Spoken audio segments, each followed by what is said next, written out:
So I've built 4 companies. I sold 3 of them. The last one I sold at the end of 2021. I actually imploded my life at the end of 2021. I got divorced, moved to a new city, sold my company, and took a deep breath and went on kind of eat, pray, love journey to re-find myself, which I recommend everyone does at least once in their life. It was the healthiest, best thing I ever did.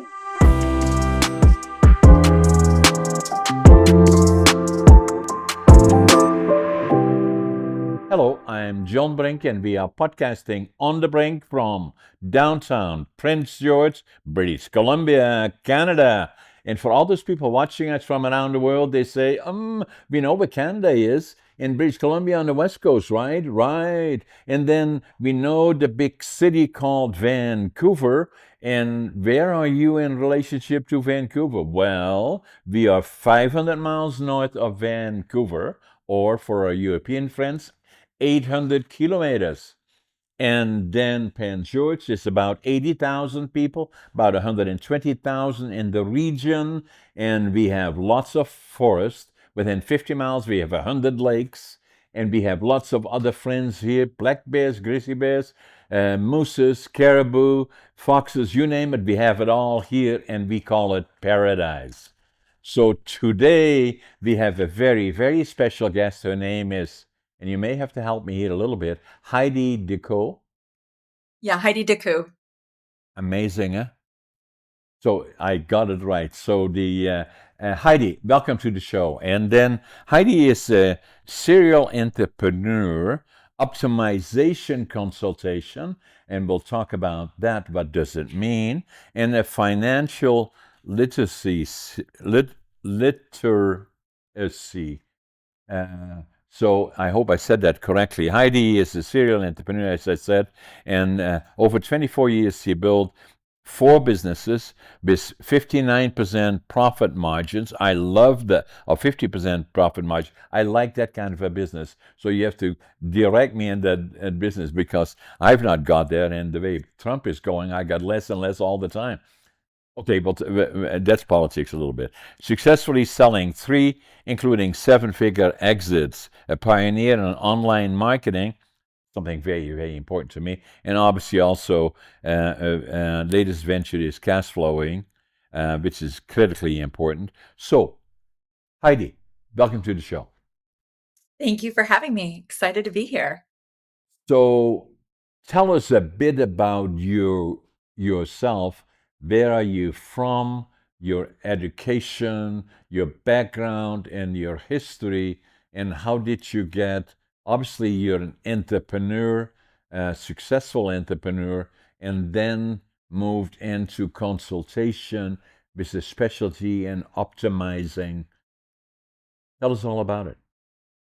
So I grew up a neighbor of Canada in Minnesota, small town, Minnesota, in a blue collar union, town, typical.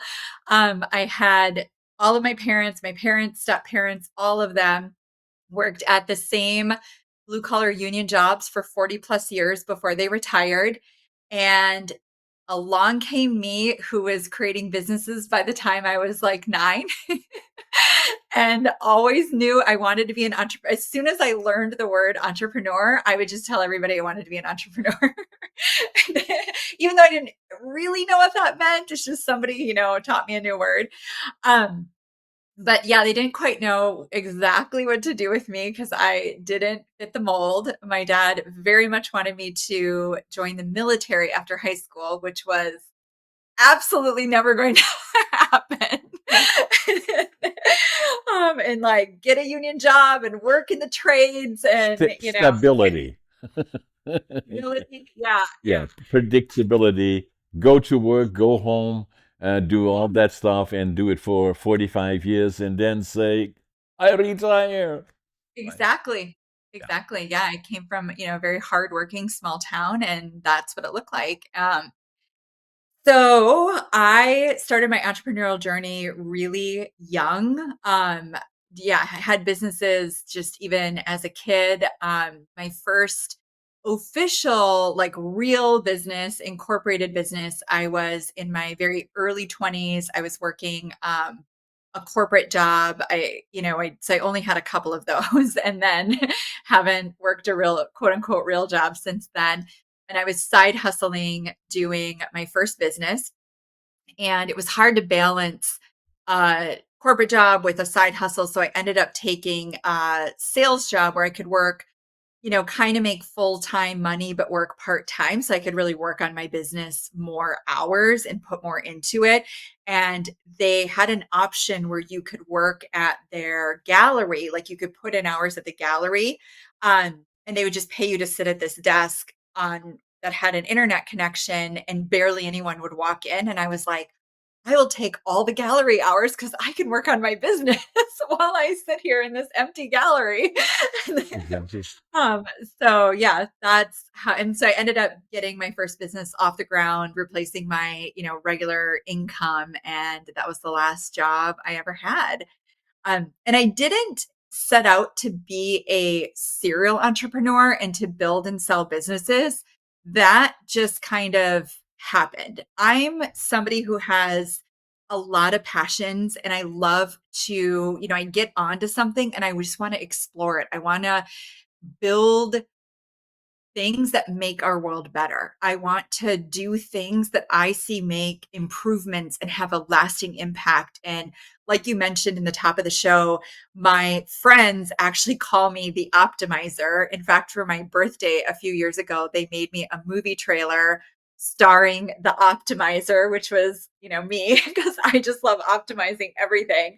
And that really, I think, drives my entrepreneurial uh, spirit, because I see things that need to be optimized, that could be done better, more efficiently. And I want to then pursue that and birth that into the world. And once I do that, it kind of gets to a point where I'm like bored and done. And now I want to do it again in a different way, and solve a different problem. It's like, okay, I solved that problem. I don't really want to run the business anymore because I just wanted to figure out the problem, and now someone else can, take that over and run that business, and I move on to solving the next problem. So I've built 4 companies. I sold 3 of them. The last one I sold at the end of 2021.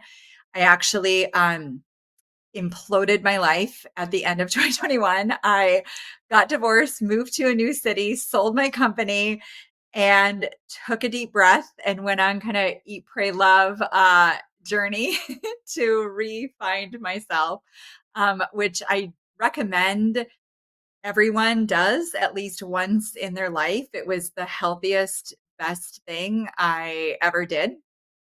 And then I ended up doing some consulting and advisory work. And now I'm launching my next adventure. So, what I thought was interesting, looking at your bio, you said I built and sold 3 businesses, but my divorce was my best success. Here is why. When you Tell me choose, why. yeah, here's why my divorce was my best success. When you choose the right life partner, you can 100x your life. It's not 1 + 1 = 2, it's 1 + 1 = 10,000 or 10 million. When you choose the wrong partner, it is the opposite. It will chain you and hold you back in ways that you can't fully understand until you get out of those chains. And so I do look forward to having that right life partner eventually, and we together, multiply each other's lives in so many rich and nourishing and amazing ways. And so for me, although I don't actually regret my marriage, I think it's a chapter in my life that I needed. We both went into that with a lot of woundings, and we were kind of a wounding match, like not in the good way, but in the like, my messed upness matches your messed upness, and together we'll just be a little extra messed up. And so it was, kind of an attraction of that. And then what happened was I started to really unwind some childhood trauma, and I started to really up level myself and work on myself. And when you grow and you have a partner, if they're not simultaneously growing with you and you're not growing together, then you're definitely, growing apart. And so the gap between us just got, bigger than just where you could never fill it anymore. It was like the size of the Grand Canyon. And, looking back, I didn't actually realize how much it was holding me back. I mean, you could look and say, "Oh, but you've had all these successes," but it's nothing compared to what I could have done with actually the right partner or solo, quite frankly. Because even just since leaving that, what I've been able to do is pretty incredible while having a lot of mental health and my working on my physical health and emotional health and all of that. So So, that is why divorce was my biggest success. so success then was not because of the marriage, but in spite of it. Correct. And Mhm. and so then there is something about you that, and I do that myself. I was born to be an entrepreneur, I believe. And so also already from a young age forward, I didn't know what it meant. I was born in northeastern Holland, and I'm 84 years young, nearly 85, going 84 and a half actually. So the those times things were difficult and tough, and but I've always already was. Even at a young age, I sold bottles, I distributed papers, always trying to make money. And I had this attraction to success. Didn't know what it meant, but found anything, articles that I saw, or books, or people that gave presentations. I always wanted to know what made them successful. And so it took me a long time. Academically, I was not a success story. I failed grade 3 and I failed grade 7 3 times.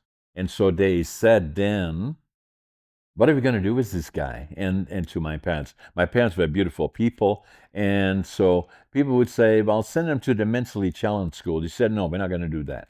So and so they send me at 12 and a half years old. I got a job, and so, what should he be doing? He has to work with his hands because he's not smart enough. Obviously, they didn't say that, but a lot of other people say he's so dumb. He will never amount to anything. But I knew inside of me that I was just as smart as all the other ones, and that I could do it too. So I had this hunger to read. At 12 and a half years old, he said, "What are you going to do?" Well, my dad was in lumber, and then my grandfather was a master carpenter. So he said, let's make him a furniture maker. At 12 and a half years old, I went to a furniture factory in Holland, and this now is in 1952. Today, they would not allow somebody in that 12 and a half years old. Uh, the other challenge is that I found is that I came out of school on Friday. All the kids were going to have holidays in Holland then. It was 3 weeks summer holiday, not 3 months like we have in North America. And so they again, I failed on Friday, and then they found me a job starting on Monday, and then so I went to a store, the clothing store. My dad's friend had they opened the store on Sunday because I had get coveralls. Well, I was small for my age, so I needed 3 sets of coveralls. So the coveralls that I got they were far too big, so I had to roll them up, and the crotch was hanging by my knees. That's modern today, but it wasn't then. And so that's how I went to school, to work, and then all the friends that I used to have. I was, didn't know what I was doing, and all of a sudden the friends were no friends anymore, and they went on to university or colleges, and went on from there. But I always had the dream, and something that is related to this is that obviously the Second World War started in early 1940, and Holland, in that region, Western Europe, and we saw farmers that we should not have seen. And we were liberated by the Canadian Army as part of the Allied forces that landed in the summer of 1944 in Normandy and made their way through freedom in Europe, and Western Europe in particular, and the rest of Europe later. So we were liberated April the 12th, 1945, by the Canadian forces, and it made such an impression on me that I knew from that point forward, 5 years old, I would go to the land of my heroes, Canada, when I grew up. I was trying to go when I was 17. My parents wouldn't let me. Then I was drafted in the Dutch Air Force for 2 years. It was mandatory then, not now.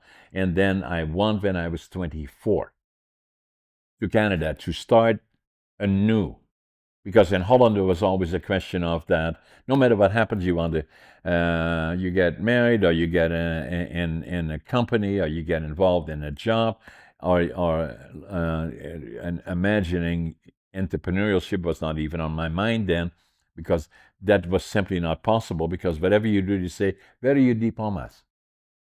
I didn't have any diplomas. So, so I left for Canada when I was 24. I had a suitcase, 3 books, 2 sets of clothes, and I was going to go to British Columbia, because the other dream that I had, I was going to build a sawmill. And so that's what I was going to do. But I wanted to start with nothing, from the ground up, to prove to me that I was just as smart as any of the other ones. And so I did that, flew into Montreal, to the train across Canada, 4 days, 5 nights. My God, that is a long way to go. And landed or arrived in Vancouver, went through the immigration office, couldn't speak language, didn't know soul, didn't have a job. Fortunately, there was a German fella there, and I told him I wanted to build a sawmill. He said, "You go to Prince George, 500 miles, 800 kilometers north." That's where I still am today. 3 blocks away from here is still used to be the old Greyhound station was there. And so that's where I came off the bus.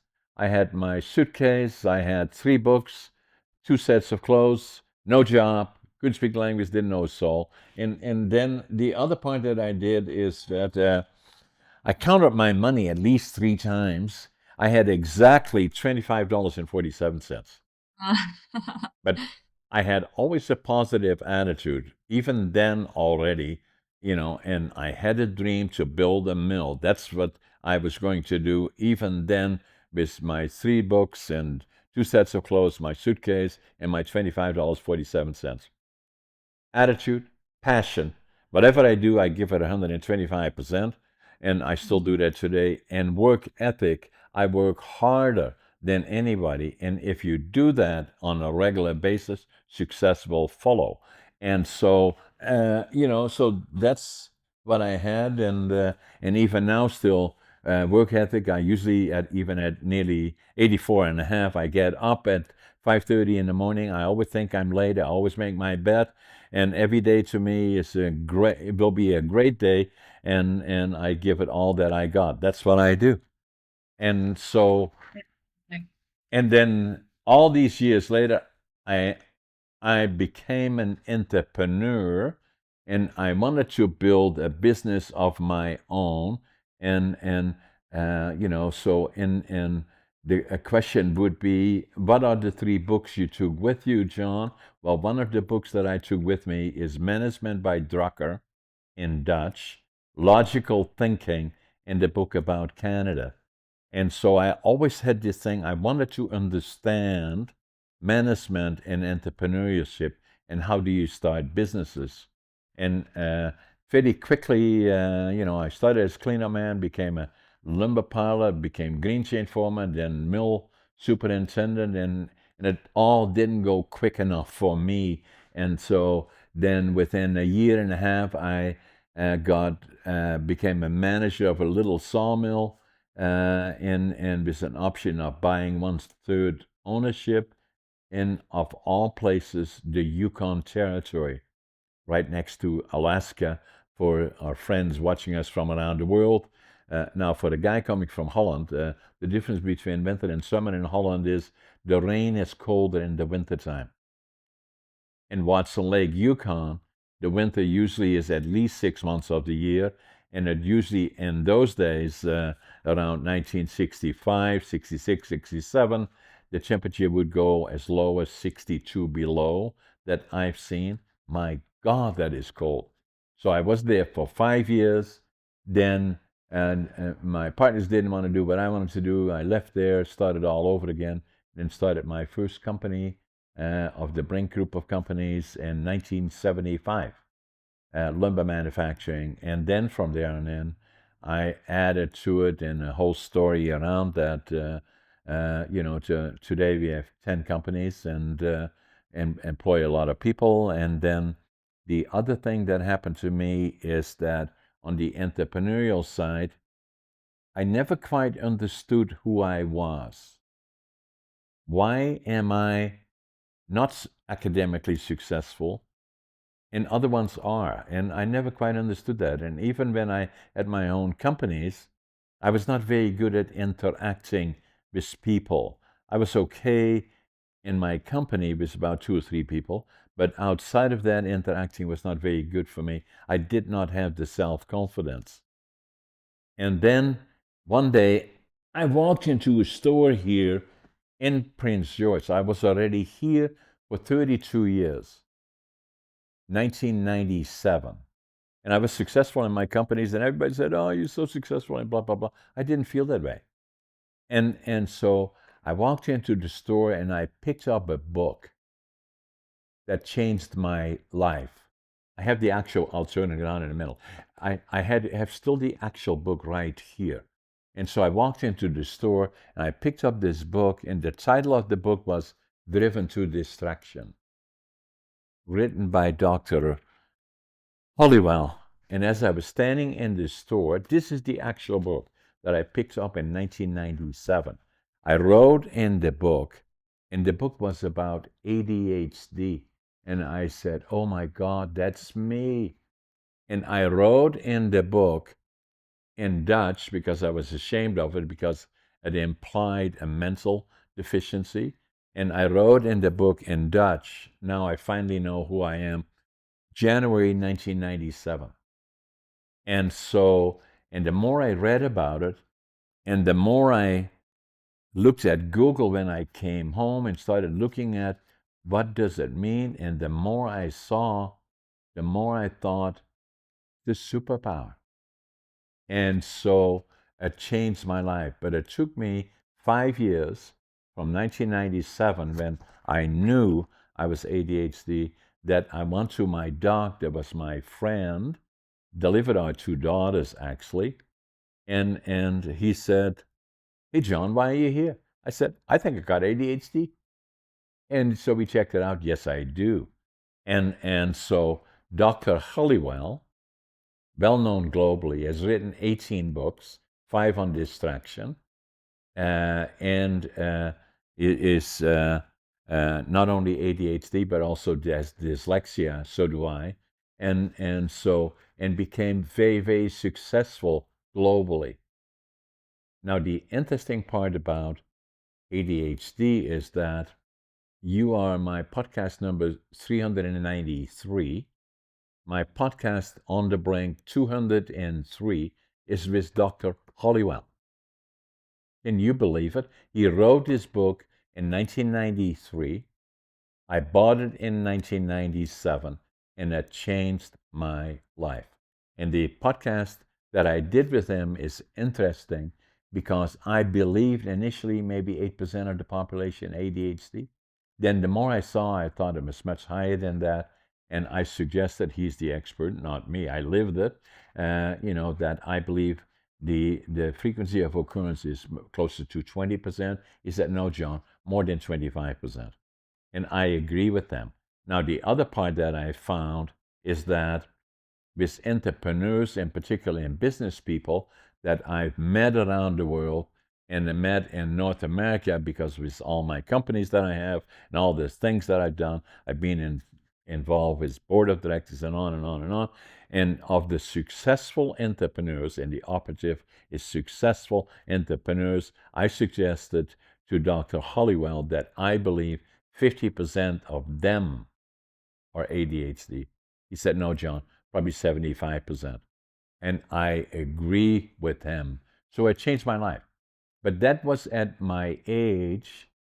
It was 62 years old when I walked into my doc's office and found that the diagnosis, and then from there and then that changed my life. I started becoming much more successful in my businesses, started writing books, did a lot of other things, and it changed my life. Yeah. Some of the most successful people I know are either dyslexic or ADHD or both.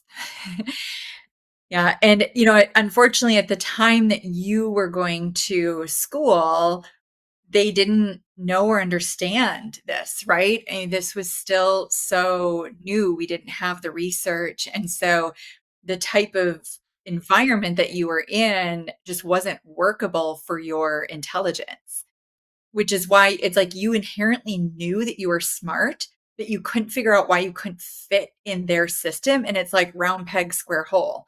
Exactly. And then I found, Heidi, though, and for all the reasons that you indicated, not only then when I was going to school in the 1950s, but even still today, I found that it is not well understood, and still the teaching system in Canada, and respectfully, I believe the same in the United States to an extent, in Europe and other places, still don't fully understand it, for one, although less, more and more so, they understand the frequency of occurrence quite high, but they have not adopted their learning system to that. And so, That can is you true. can you imagine this kid being me that came through the Second World War with PTSD, being a child, and then having that was likely not the reason. The reason that I did not fit in the schooling system is simply because I was ADHD, and so but kind of struggled with that. Right from the time that I was 12 and a half years old, when I left school, became a laborer. I'm proud of that today, but then it was looked down on. Then it took me 50 years till I was 62 before I picked up the book from Dr. Halliwell in a bookstore here in Prince George. This is the book I picked up, and as I read the book, it changed my life. And so and even still today, I feel that I have an obligation to share my experiences with others.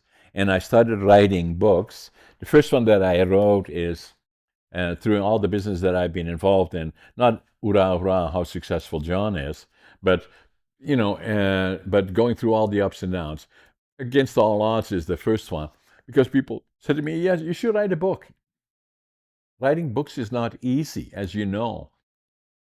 And so it took me 20 years going through it, on, off. And then I thought, if I don't do it now, it will never happen. So I did it about 6, 7 years ago. I started writing the book that took me 80 years to live it, 20 years to think about it, 2 years to write it. And then from there and then, I wrote more in other ones. And then I wrote 4 altogether. Now, the other one, I just had to show you this one that I just did last year. And Living Young, Dying Old is that's a picture of me, actually. I'm the oldest competitive bodybuilder in North America, Ah, and I'm amazing. competing still. And so the story of this one is not about age, is not a number, it's quality of life that counts. Yes, And then the 100%. other part that is important to me is that I felt I had to write a book about ADHD, and I did. And that is this one here, Unlocked. Very, very popular. And I felt I had an obligation to share at least my experience with others. And then the other one, that so these are the four books that I did, and I'm writing another one that comes out now. It's in the first draft, and it will be finished in going public uh, in June, and that's the one behind my shoulder about communications. Mm. And you know, as you can see, billionaire, you know, the communication skills and the importance of that in success. Love it.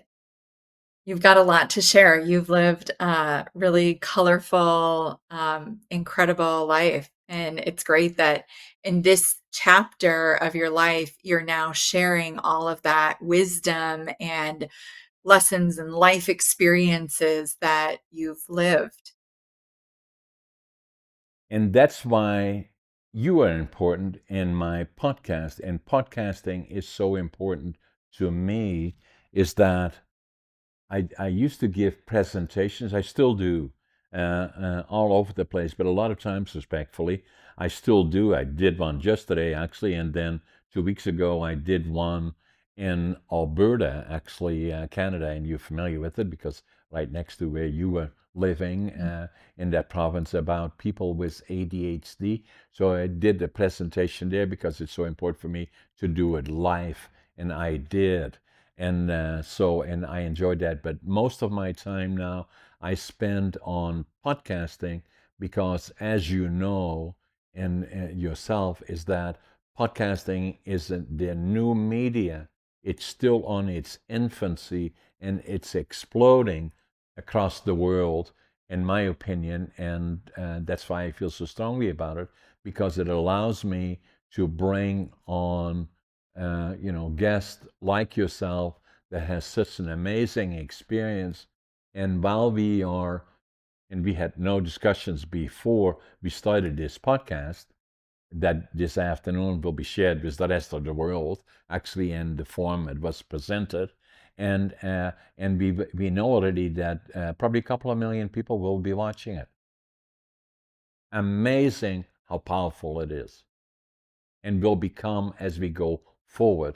In particular, sharing with things that are important in my life, sharing it with others, and at the same, to have guests like yourself that have such a unique life and sharing their experiences with us and our friends from around the world.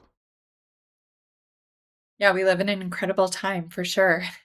Yes. And getting even more exciting. I know there's a lot of difficult things happening around the world, but there's also a lot of incredible things happening around the world. And I'm an eternal optimist. So I think we're going to find our way through. I think I'm grateful to be living in a time where technology is moving at the speed of light. Already in my lifetime, I've seen more changes than every generation ahead of me, and we're just getting started. I work in AI, have an AI fintech startup, and the general public does not comprehend what's coming and how fast it's coming. Yeah. That, AI is going to be incorporated in every single area of their life, within, like, 5 years, and so much of their day-to-day life is gonna look different. Like, we are shaking up the world right now in pretty incredible ways. And the genie is out of the bottle. So It that will is. never go back, and it will likely and is as powerful as computers, and beyond that, it will play a role in everybody's life, and it's still at the early stages, but it will become part of all the things that we do, and that's a good thing. Mhm. Yeah. I'm, like you, a believer in people finding their innate intelligence and passions and then using them to create a life that they love, that's productive in enhancing our society. And one of the easiest ways to do that is to get all of the minutia off our plate, which is a great use of AI.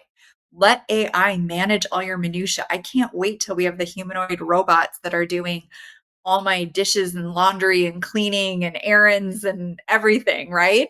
And then, I created Cashflowy.ai, which is accounting, bookkeeping software, and now going to be doing taxes as well. So it just automates all of that for solopreneurs. And their invoicing and their automatic reminders and all of the things that they hate having to manage on the back end of their business.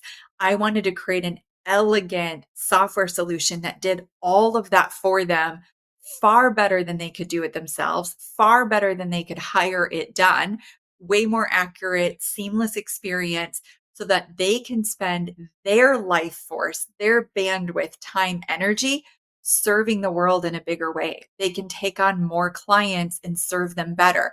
They can spend more time with their friends and family and working out and living their life because we just handle the back end of their business. We handle all their minutia, all their accounting. They always know their numbers, exactly what to do with those numbers, exactly what they mean, what they should be focusing on in their business.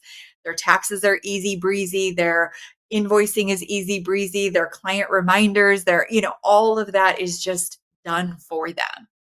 And that's just my solution. There are a million other solutions solving a million other problems that ultimately is going to free up humanity to do much more important, compelling work. I'm actually thrilled that AI is going to take away millions of jobs. It should.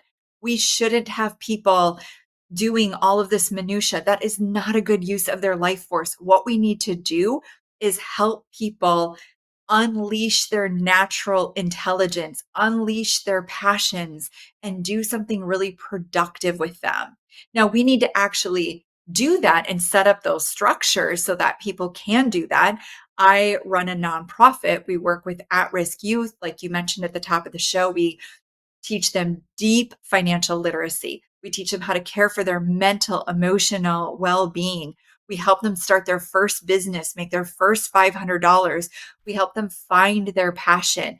And our curriculum was designed by someone who has ADD and who understands neurodivergence, and our curriculum's created around that so that kids, no matter where they're at on any spectrum, can utilize our program to be highly financial literate, to take care of their mental health, and to start a business and actually start making money. Because my belief is if every single youth has those basic skills, and obviously they need to have a proficiency in reading and math and all the basic things, but outside of basic proficiencies, if they're deeply intelligent around money, how the world of money works, how to make money, save money, spend money, just all of the things around money, they're actually making money actively in a business and learning the plethora of skills that comes with that, the communication skills, the negotiation skills, the problem solving skills, the customer service skills, all of that, and they know how to take care of their mental and emotional well-being. My belief is they can go out and live their best life. They will fill in all the other gaps by reading books like yours, watching YouTube videos, hiring mentors, whatever, whatever, whatever. If they have these core skills, they can go out and produce value in the world, be a contributing member to our society, and be rewarded for that. And we shouldn't be producing factory workers. We shouldn't be producing minutia doers and housekeepers and all of that. What we need to do is use our powerful human intelligence to fix the deep rooted systemic problems in our world and to create a society that is equitable and that works for all. The robots and the AI can do all those things. Exactly. Yeah, I love it, Heidi. The challenge for me was based on my history and then based on ADHD in me is I did not understand. The question was, who am I? Took me a long time to find out who am I, and the basis of that being ADHD.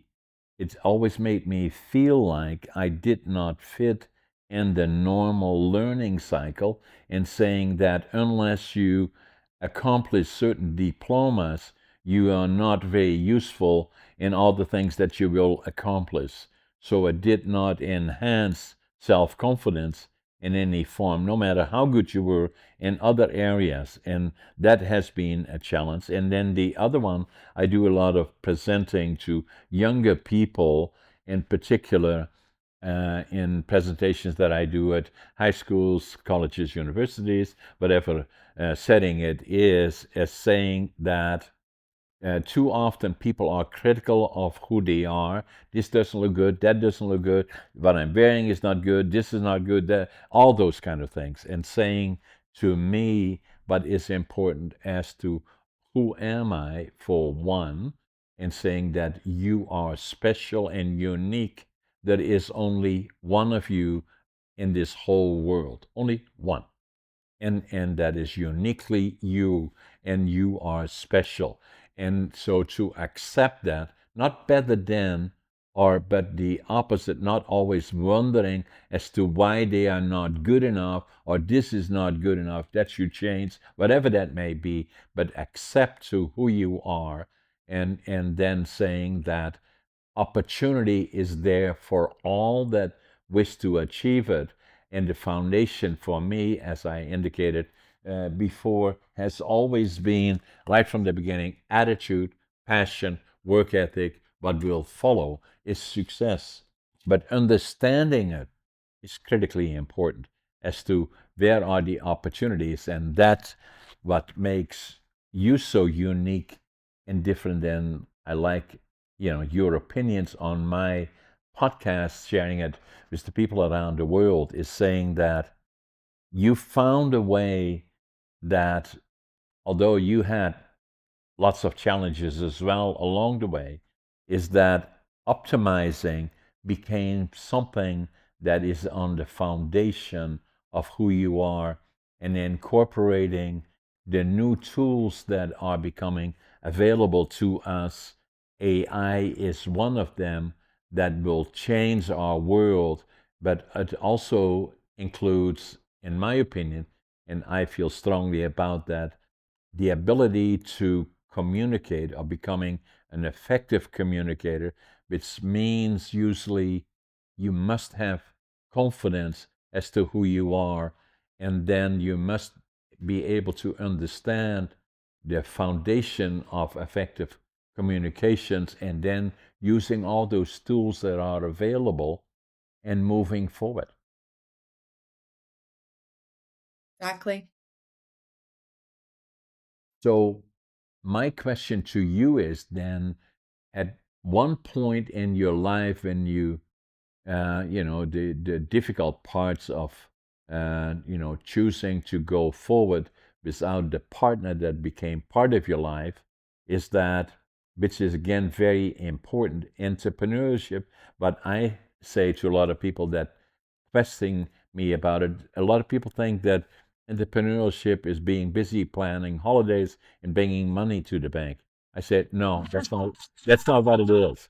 It's that it's hard work, very demanding, very challenging to relationships in a lot of cases, and to find a critical partner is very, very important, so that we don't owe anybody happiness, or in reverse, nobody has to make us happy. We have to do that in the environment that we are in, and going forward. And but all those things are very, very important. They are. So at the one point in your life, you started then going into the direction and looking at, already at a young age, around 9 years old, when you were thinking about entrepreneurship, not fully understanding what it was, but you had a basic idea that you never let go of the objective of becoming an entrepreneur, and then starting initially in the first step forward that you created of this three, four different companies, the seven, I believe you said you had three different companies, or four different companies that were successful. To bring a company to success is a challenge, and to start it off, and I like to share, have you share with us your way of going forward. It was for me one step at a time, one step at a time, one step at a falling down, stopping up again, one step, falling down again, stepping up again. Hence my book, Against All Odds, and never giving up and going forward. Is that how it started for you? And then It after you yeah, sold, it yeah, did start like that, and, what I've learned is you will never figure it all out in your head. You have to just have a basic plan, a passion, and you need to get into action, and when you're in action, you will get insights, you will learn what worked and what didn't, and then you'll course correct. And the entire business journey is really just a series of course corrections. And the other thing I've learned is there's no such thing as done until you literally either sell the business and have fully transitioned your buyer, or you have fully closed it down. Outside of that, there's no, your website will never be done. Your marketing plan will never be done. Your sales funnel will never be done. Your product will never be fully flushed out. There's always iterations of it, or the service that you offer, or it will just never be done. You just need to accept that this is a journey. And also, if I could talk to my younger self, I learned this over the years, but early on, I didn't know it, which was the journey is actually the thing. It's actually the fun part. It's not this like whatever you think the destination is when you're starting. First of all, it won't be that. It's going to be something different or look different. And I remember the last business I sold, which was the most successful one. It was very small exits, and then I had a seven-figure exit at the end of 2021. And I sat after we were in the lawyer's office signing all the papers. We went to dinner that night. My best friend joined us for dinner, and she said, and he was excited to buy the business. I was excited to sell the business. We'd been working on this for months and months and months. If you've never sold a company, you got to go through due diligence, which is like a whole second full-time job. We were in COVID at the time. So everything was like a mess, and SBA was a mess. And you have to run your business. And I had to keep the numbers on track despite the whole world was a mess. And, the business was in the travel industry. It's COVID. And so I was exhausted. He was exhausted. And even under good conditions, a buyer and a seller are exhausted by the time they get to the day that you're actually signing the paperwork.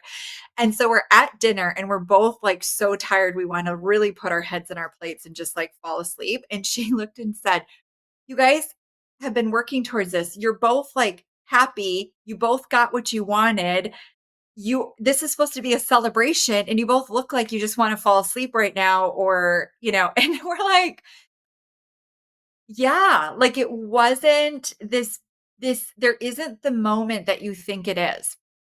And then we went into a 6-month transition, which went really well, and he's been doing well with the business. But and then I obviously had to spend 6 months, which actually turned into about 8 months, transitioning him.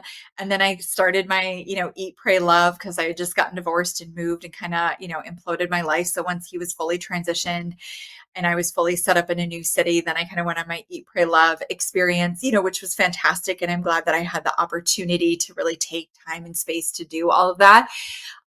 It was important, but it was just a new chapter started. One ended and a new chapter starts. There isn't this pinnacle day. These are all just chapters in your life.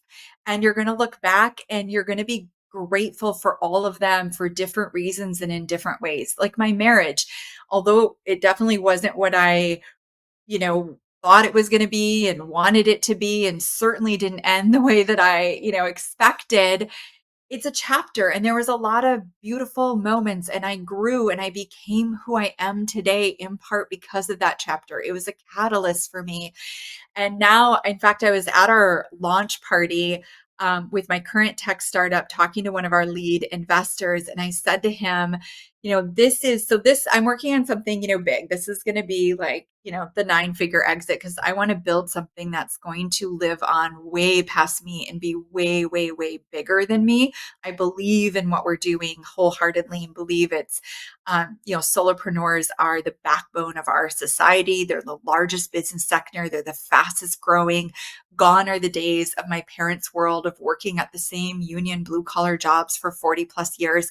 The majority of young people are becoming solopreneurs, a one person, one man business. And with AI, they can actually build really sustainable and financially abundant, fun businesses doing something that they love in the world. And they can use a lot of AI to, instead of employees, and have a high profit margin. And I want to support that. I want to help usher that into the world. I believe in that. So I'm building something big that is going to be a huge game changer for solopreneurs starting in the US and eventually worldwide. And this is the last time in my life, though, that I'm going to work this hard. I will work until I die. I will probably work all day, and when I'm 125, I'll go to bed that night and not wake up. Like, I'm somebody like you that will always want to be putting value into the world and always want to be doing something, but I'll be doing it at a different pace in the future. And I'll be focusing more on my nonprofit work and like that. This is the last time I'm gonna like grind like I am right now, birthing something big and lasting that's going to support an entire, generation or two of people. And that I believe is going to positively affect our planet. And so I told my lead investor, when I look back when I'm your age, 84 years young, I want to cherish the moments right now that I'm going through, even the really hard days and hard weeks. I want to pause and actually give gratitude for them, because I know when I'm 84 years young and I'm looking back at this time, I'm going to be like, wow, that was a wild ride. That was a fun ride. Remember when I had to do this really hard thing, or we had this big challenge and I like was in the trenches, my sleeves rolled up, like doing the thing and coming out of the thing. Like those are the moments that you're going to remember when you're old. Even just looking back at the 4 businesses I built, sure, the successes were fun, and over the years I got better at celebrating. In the early days I was really bad at celebrating success. So we'd have it and then I'd just be on to the next problem and forget to stop and celebrate that success. But the days you're really going to remember and cherish are the obstacles that you conquered. And so I'm saying a lot of this to remind myself and plant it in me that, this is a big journey, a big, wild, fun adventure, and I'm here for it, all of it. The tough things, the exciting things. And I want to just take pause and be grateful, and just be in that spirit, knowing that, someday it'll all be over. And I'll look back and be like, wow, I am grateful I got to ride the ride. I love it, Heidi, because there is so much part of me, even now as we sit here, and I have 4 silos. The one is lumber manufacturing, the other silo is warehousing distribution, and is the second silo. The third one is real estate, residential, commercial, and industrial, and the fourth one is communications. And that to me is very important. I am obviously very active in writing books. I'm working on my fifth and sixth one. The fifth one is the one behind us, what we are talking about, $1 billion communication skills. Is very important because it talks about $1 billion. Is that most of the people that I interviewed in the process, and including them, are comments of 7 billionaires from around the world. The time they precious most is when they started up from the beginning, not having $1 billion. A lot of the people that have billionaires are not overly happy with being a billionaires, and a lot of people don't understand that fully. It is the time that you go through the struggle, starting over again. Even what I'm still doing when I'm 84, I'm still writing books. I'm still very active podcasting.